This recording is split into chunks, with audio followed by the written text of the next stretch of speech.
Today we want to talk about worship. And according to the Bible prophecy that we find in the book of Revelation, we know at the end of time there's going to be a final conflict over the issue of worship. And we see that clearly brought out in Revelation 13 and 14. So if we'd like to open our Bibles there.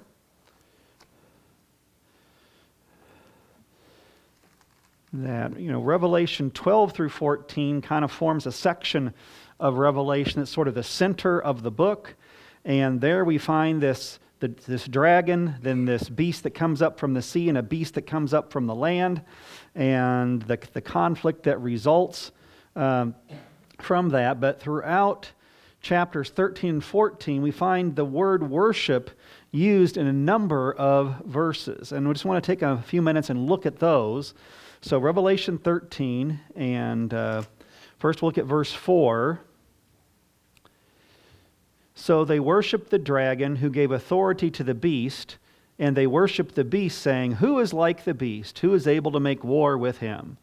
So there it talks about worshiping the dragon and then worshiping the beast, who, if we read in the context, says that the dragon gave his seat and authority to the beast power, to the beast that came up out of the sea. Dropping down to verse 8. All who dwell on the earth will worship him, whose names have not been written in the book of life of the Lamb, slain from the foundation of the world. So again, talk about worshiping the beast here. Then if we move on to verse 12, we're now into the second part of chapter 13, and the beast that comes up out of the earth has been introduced here. Verse 12, and he exercises all the authority of the first beast in his presence, and causes the earth and those who dwell in it to worship the first beast, whose deadly wound was healed. And then verse 15. There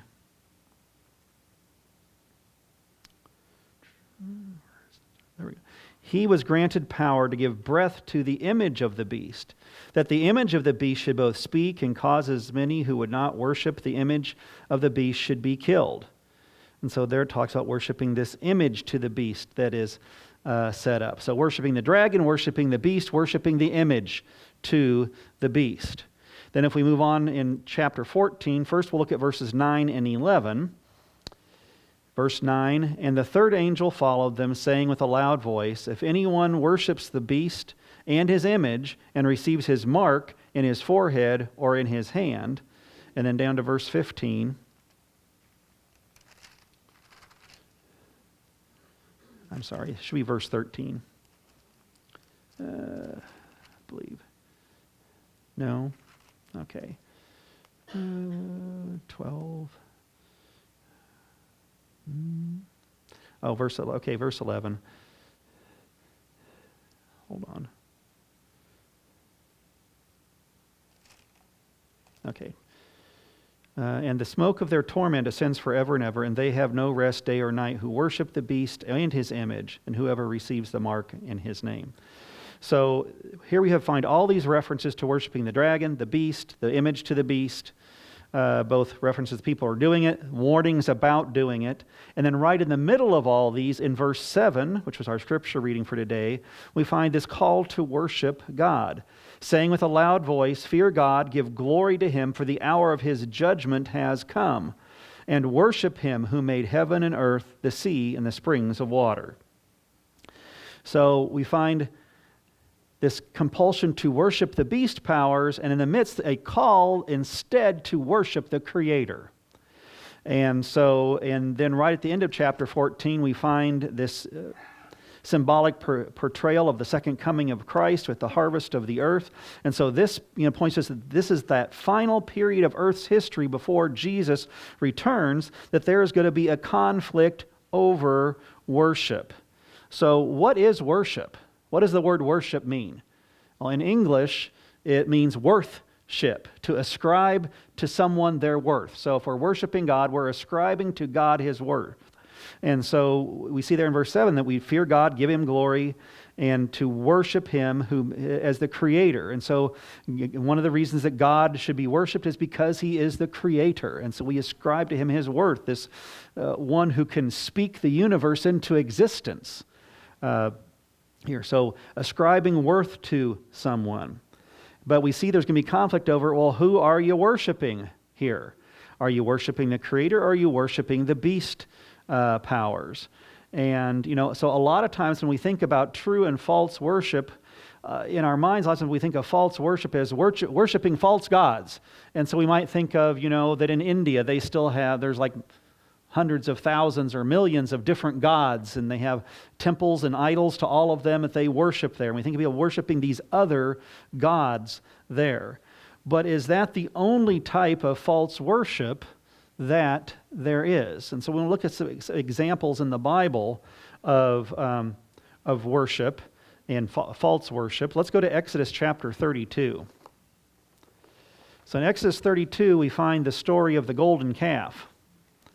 And, on its surface, a lot of times we think about it, and I probably thought about it this way as I was, growing up and hearing the story. We think of, well, they made an idol to, well, I guess in my mind I always assumed it was to some other god that they were going to worship. But let's go ahead and read the story here. Exodus 32, beginning with verse 1. Now when the people saw that Moses delayed from coming down from the mountain, the people gathered together to Aaron and said to him, "Come, make us gods that shall go before us. For as for this Moses, the man who brought us up out of the land of Egypt, we do not know what has become of him." And Aaron said to them, "Break off the golden earrings which are in the ears of your wives, your sons, your daughters, and bring them to me." So all the people broke off the golden earrings which were in their ears and brought them to Aaron. And he received the gold from their hand, and he fashioned it with an engraving tool and made a molded calf. Then they said, "This is your God, O Israel, that brought you out of the land of Egypt."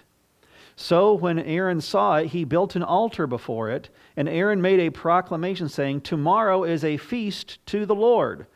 Then they rose early on the next day, offered burnt offerings, brought peace offerings, and the people sat down to eat and drink and rose up to play. So here's the basic story, but when we start, looking at it, their idea was that, well, we're not happy with this God that brought us out of Egypt, so let's worship some other God. Let's worship, Baal or Moloch or Hathor or something like that. No, they want an image of the God that had brought them out of the land of Egypt. Because all the people around them, they had images of their God that they could see. But here they had a God they could not see, and they wanted a God that they could see and that they could follow. And so oftentimes, on certain special days that in the pagan religion, they would take the idol of their God and they would, carry it and they would parade it through town. There would be a sort of a parade with the idol there. We still see similar things going on, in Catholic countries. If you've seen where they have, like, it's on a certain saint's day and it's like the patron saint of the town, they'll take the image of that saint out of the cathedral and they'll put it up on their shoulders and they'll carry it through the town and people will follow it. They were wanting an object to worship they could see. And, pagans understood that the idol was not their God. Their God lived somewhere, but they also believed their God could come and indwell that idol. And so they were wanting an image of God so God could indwell it. They could see him, they could put him out in front, and they could follow him when they traveled. And so that's what the people were asking for here. And we see it most clearly there in verse 5 when it said, Aaron said that tomorrow is a feast to the Lord. Notice that Lord is all capital letters. So that means in the original Hebrew it was Jehovah or Yahweh, however you choose to pronounce that name. So it's specifically the God, the God of their fathers is who they're talking about. Is not talking about, again, it's a feast to Baal. It's a feast to Hathor. It's a feast to whatever other god. So they weren't saying that they are worshiping a different God. But what were they doing? They were worshiping God, but they were worshiping him according to their ideas instead of God's instructions. Because remember, we're in Exodus 32 here. When did God give them the 10 Commandments? Back in Exodus 20. He had spoken the commandments to them. They had heard him, and they had ended up replying, all the Lord has said, this we will do. They had agreed to follow God's instructions for them. Well, do the 10 Commandments have anything to say about worshiping God? Well, the first four do. Okay, the first one is not to have any other gods before me. So I don't think that a lot of times I grew up thinking that's kind of what they were doing here, but no, I don't think that was the problem. It was the second commandment, not to make any graven images. So they were trying to have a visual representation of the God that they were professing to worship. And so they had agreed to that this was one of the rules for worshiping God is you don't make any graven images of him. But they said, we want an image. Aaron, make us an image. And so Aaron did that for them, but he's still referring to it as Jehovah or Yahweh, that this is their God. And so they weren't trying to worship another deity, but they were trying to worship according to human wisdom and decisions rather than following God's decisions here. We find another example of worship and even conflict over worship if we go back to Genesis chapter 4. In Genesis chapter 4, we find the story of Cain and Abel. And we'll start reading with verse 2. Then she bore again, and this time his brother, Abel. Now Abel was a keeper of sheep, but Cain was a tiller of the ground. And in the process of time it came to pass that Cain brought an offering of the fruit of the ground to the Lord. Abel also brought of the firstborn of his flock and of their fat, and the Lord respected Abel and his offering, but he did not respect Cain and his offering, and Cain was very angry, and his countenance fell. So Abel is a shepherd, Cain is a farmer, and they both bring offerings here. Now, we have to sort of would understand that when God offered that first sacrifice after Adam and Eve fell, he gave them coats of skins. Well, if they got coats of skins, those skins had to come from some animal. And so God would have offered that first sacrifice for them. And we would expect that he would have explained to them the basics of the sacrificial system during the patriarchal period. So from Adam clear up through Abraham, really to the time of Moses, there was a sacrificial system. It was not as complex as what God then brought to the Hebrew people at Mount Sinai, but they did understand this, and we know from the New Testament it tells us that without the shedding of blood there is no remission of sins. So there has to be an animal sacrificed involved. And we see that when God gave the Hebrews all these instructions, there were times that they were even commanded to bring produce. They were to bring grain and things, but those were always to be accompanied by an animal sacrifice at the same time because there had to be the shedding of blood. So we would think that at some level Cain and Abel understood this. And so Abel brings a sheep. Now, if Cain wanted to bring a sheep, what would he have needed to do? Because he's not a shepherd. He would have to go and acquire a sheep from his brother Abel. He didn't want to do that. He wanted to present, this is stuff I've grown myself. I want to bring it to God. And so that's not a bad impulse, from the sense of that he wanted to offer something that he had produced, but because it was about he had produced it, pride had begun to come in here, and so he didn't want to have to go through his brother Abel to get a sheep to be able to bring the sacrifice to God. So again, was Cain in this story, was he saying, I don't like this God anymore. I'm going to worship some other, I'm going to make up some other God to worship. No, he was worshiping the Creator God here. God even goes on to have a conversation with him there and tells him, hey, why are you upset? If you do what is right, you'll be accepted. So that again tells us that he understood that the sacrifice that he was bringing of produce was not the appropriate way to do it. So he was following, again, his own human wisdom, his own human decision-making powers, that I want to worship God the way that I want to worship God, rather than the way that God has told me he should be worshiped. So kind of similar to what we saw happening there at the golden calf. It's people wanting to worship God according to their own wisdom about it, rather than God following God's instructions.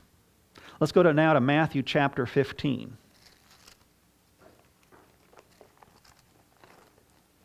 Matthew chapter 15, and we'll begin with the first verse.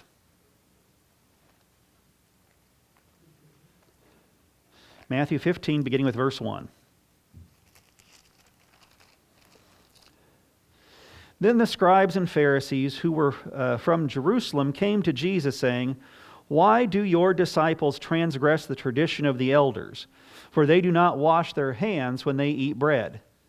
He answered and said, "Why do you also transgress the commandment of God because of your tradition? For God commanded, saying, 'Honor your father and your mother,' and he who curses father or mother, let him be put to death. But you say, 'Whoever says to his father or mother, whatever profit you might have received from me is a gift to God,' then he need not honor his father and mother. Thus you have made the commandment of God of no effect by your tradition. Hypocrites, well did Isaiah prophesy about you, saying, 'These people draw near to me with their mouth, and they honor me with their lips, but their heart is far from me. In vain they worship me, teaching as doctrines the commandments of men.'" So, the Pharisees want to know, hey, why don't your disciples follow the tradition? And not according to the Bible, but according to Jewish tradition, before you ate, you had to wash your hands in a particular manner. And it's been a while since I read it, I should have looked up, but I know, so I think at one point you dip like this and let it run off your elbows, and then the other time you dip and let it drip off your fingers, or vice versa. I can't remember the order of it, but there was a very particular procedure they did for washing their hands before they ate. Now, is washing your hands before you eat a bad idea? No, it helps prevent disease. But that wasn't what they were about. The reason that they had to wash this particular ritualistic way was it was about spiritual cleansing. That if I eat without washing my hands, I can become spiritually defiled, was their teaching. And so that was a human-added command, a tradition. And they're wondering, why don't you guys follow the tradition? Well, he says, well, why don't you follow God's commandments? He says, you use your traditions to counter God's commandments. Because God said, honor your parents. But your tradition says that, well, if you picture it as your parents need some financial need, but you say, I've declared this to be a gift to God, so I can't give it to you. Now, that doesn't mean that you had to immediately go give it to God. You could have it and use it for the rest of your life. But because you declared that it was a gift to God, your parents couldn't have any claim on it or anything. And so rather than taking care of your parents, you could say, oh, it's a gift to God, and so I can't do that for you. And so that made them not keep God's command to honor their parents in order to follow this human tradition.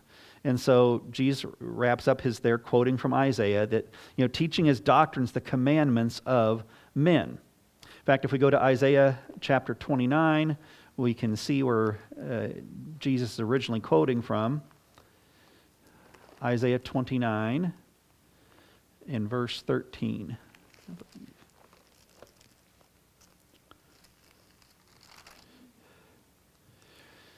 Therefore the Lord said, inasmuch as these people draw near with their mouths and honor me with their lips, but have removed their hearts far from me, and their fear toward me is taught by the commandment of men. So again, he says, Jesus says, teaching for doctrines, the commandment, he says, in vain do you say, your worship is vain. What does it mean for something to be vain, or something that's vanity? Of no use. It's empty. It's meaningless. So he says, your worship is meaningless because you've elevated human traditions over the commandments of God. So again, is that what Cain did? Yes, he had his human ideas about how to worship versus what God had instructed, and he did that. Mount Sinai. They had received God's instructions on how to worship. They had agreed to them. But then they decided, no, we want to make an image to worship God with. And so they're taking and adding human wisdom, human traditions on to their worship. And Jesus says that type of worship is vain. It's empty. It's meaningless here. So that's the kind of, I think that's a part of what we may be looking at this as we get down to the end time, is that we're dealing with not so much, false worship in the sense that we're adding on human tradition to it versus just, well, I'm going to go, worship. Now my mind just went blank on some names of Hindu, because they're the main group that worships, gods. They make up a big chunk of the world's population. Vishnu, say, I'm going to go worship Vishnu instead of worshiping, Jehovah, the God of the Bible. And so, but, while there are people, again, over 1 billion people that do that in India, the majority of the world's population is Christian. And so could it be, are we expecting that means a bunch of Christians are now going to go start worshiping literal, idols and other deities and things like that? No. Are they going to be claiming to worshiping the God of the Bible when they worship? Yes. So, and God's people are also going to be claiming to worshiping the God of the Bible. And so you have two groups saying, we're both worshiping the God of the Bible. Cain and Abel, they were both worshiping the God of the Bible. One was doing it according to God's instructions. One was doing it according to his own decisions, entering human wisdom into things. And it's interesting that with Cain and Abel, you find a very similar situation that what we find at the end of time. They didn't agree with worship, and so the one who wants to add human wisdom to his worship kills the other one, persecutes him. And that's what we see at the end of time. There's going to be persecution of those who don't want to go along with the program of worshiping the beast powers. That they're going to be persecuted, not buy or sell, eventually death penalty put on them. And so, we find the same principles playing out at the end. So again, it's not about going and worshiping a heathen deity. And, sometimes there are some Christians, I think that's kind of how they picture this at the end. That, it's going to be atheists, it's going to be New Age, it's going to be, well, those things are going to play into, eventually everything's going to be pulled together under false religion. And the religion of adding human traditions, human wisdom into the worship of claiming to worship God, but they're going to do it in the wrong way. Let's go now to Micah 6:8. You might well have learned this verse as a song as a young person. Micah 6, verse 8. He has shown you, O man, what is good, and what does the Lord require of you, but to do justly, to love mercy, and to walk humbly with your God. So this is God's requirements here. To do justly, or to do justice, to treat other people in a just manner, to love mercy, or to, which would then involve being merciful towards others. And then the one we want to focus on is because those have to do with how we treat others, but then to walk humbly with your God. So what does it mean to walk humbly with God? If I humble myself before someone, what am I saying? I'm saying you're above me. You're more important than me, or you have the right to give me instructions, and I will do them, I will listen to them. And so to walk humbly with God then means that we're acknowledging that God's the one in charge. God is the one who is worth more, so we worship Him, we worship Him there. And so when we're walking humbly with God, we're going to follow His instructions for worshiping Him versus following our own imaginations, our own human traditions and things. And so we want to walk humbly with God. We want to follow His instructions, not our own. If we go to 1 Peter 4, verse 6.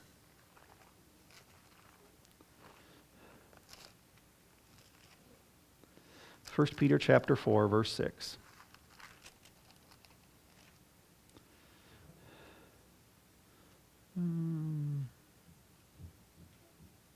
I think I jotted down the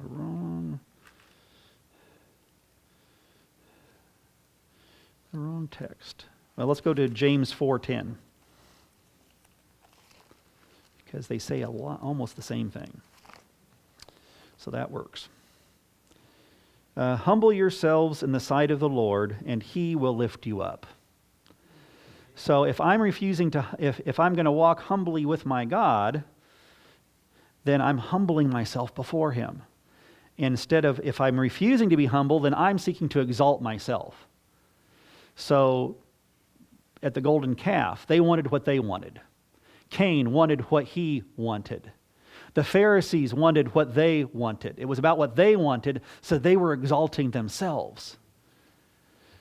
If we humble ourselves before God, we allow Him to exalt us rather than seeking to exalt ourselves. So we humble ourselves before God. We recognize that He is the one in charge and that we should follow His instructions. Last passage I want to look at is John chapter 4.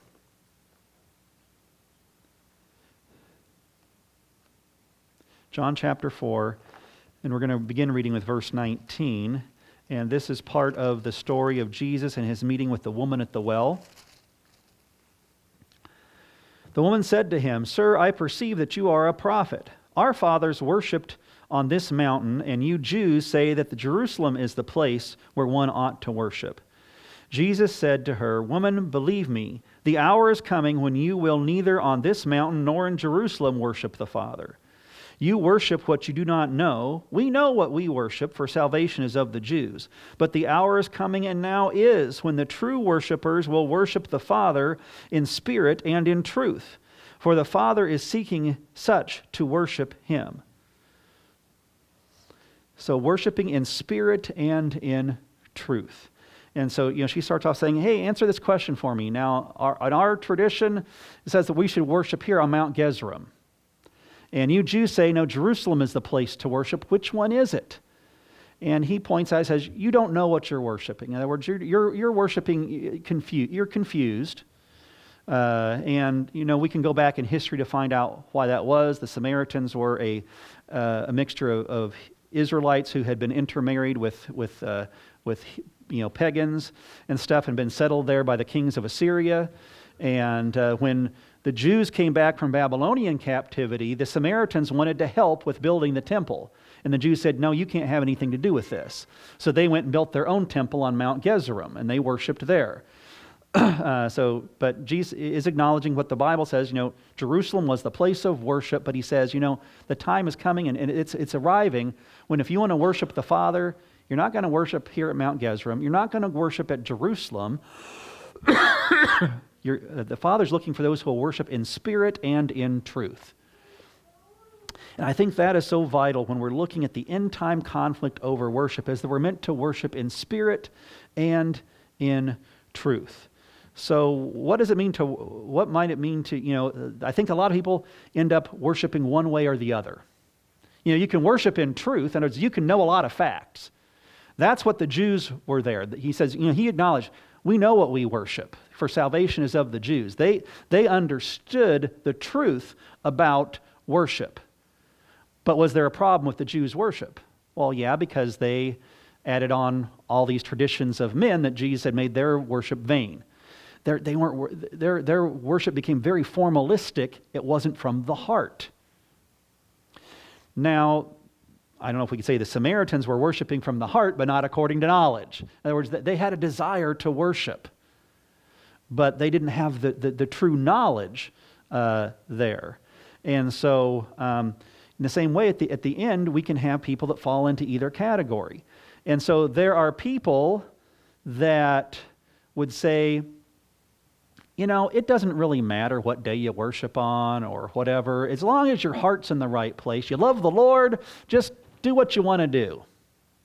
Well, as we've seen, doing what you want to do ends up being vain worship. That's not true worship. But on the other hand, we can have those that can be very correct on all the aspects of how God says to worship, but they're doing so in a formal way. Their heart's not in it. They're not worshiping in spirit. And that worship is just as vain as worshiping in spirit, but not in truth. We have to have both together. And so I think as Adventists, we can tend to fall into that second category quite a bit because, we've got the truth, and so we can be proud that we have the truth, but we can become much like the Pharisees, where we're proud of our truth, but we don't have a heart connection with Jesus. We have to have that heart connection with Jesus, but it also has to be guided by the truth of God's Word. So it's not one or the other, it's both and. And so we're going to find people at the end that I think if we don't have both and, we're going to end up under the flag of the beast powers. So even if we have the truth, eventually if we don't have the heart connection with Jesus, we're going to end up giving up that truth. And if we have a heart connection with Jesus, if it's legitimate, I think eventually we're going to accept truth. Or if not, we're going to give up the heart connection with Jesus to follow the commands of the beast powers. And so we really need to have both of those things. And, in the Bible it makes clear there's going to be this final call to come out of Babylon, Revelation 18. And so there are people that are they're in spiritual confusion. They don't understand all of the truth, but they've been following Jesus in their heart to the best that they understand. And so there's going to come a time when the truth is made clear to them, and they're going to be worshiping in spirit and in truth. There are going to be those who grew up with the truth, but never had the heart connection. They're going to give up the truth, and they're going to end up on the other side as well. And so as we look towards the things that are coming up on the Word, we need to make sure we got that heart connection with Jesus. We've got to spend time in prayer and studying God's Word every day and develop that connection with Him. But then we need to, as we study God's Word, we understand, what does it say? And okay, Lord, even if it's not the popular thing to do, even if it's not something that my family has done or that I've even done before, when I see this, okay, Lord, I want to follow what you have to say.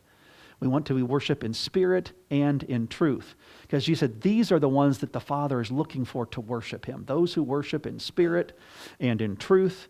And that's the ones who are going to be standing at the end. Those are the ones who are going to worship Him who created heaven, the earth, the seas, and the fountains of waters. To worship the Creator. In the face of all this overwhelming pressure to worship the beast powers that mix human traditions with the worship of God, which is actually no worship at all. It's just vanity there. So we want to be worshipers in spirit and in truth. And as we focus on that in our day-to-day lives now, we'll be ready to meet Jesus when He returns. Let's go ahead and open our hymnals now for our closing hymn number 6.